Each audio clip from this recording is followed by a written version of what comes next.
台语字真趣味，乡亲啊，佚佗，台语安尼写佚佗。佚佗，伫无共的所在有无共的意思。上直接的意思就是游玩玩耍。这个拜六礼拜，阮规家伙啊要带出去佚佗。啊好厝边斗的，阮要出国佚佗10天啦，问候才甲阮斗看一下。啊，若形容好玩的，台语嘛讲佚佗。台北城甲高雄港都有真侪好佚佗的所在。这是喙食物啊，是咧食佚佗的，无啥营养。闯荡江湖，混黑道，台语嘛讲佚佗。22岁国校啊毕业，就出社会甲人咧佚佗，但是惊死、无打、无救小，到打要是一个卡佚佗啊。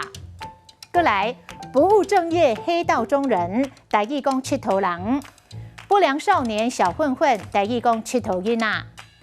伊自从拄到伊生命中的女神了后，就决心无爱阁做佚佗囡仔。啊，若佚佗人，因为有一寡佚佗人重感情、讲义气，有真温暖的人情味，所以有袂少专门写佚佗人的歌，像飘撇的佚佗人、佚佗人的目屎、我爱我的佚佗人。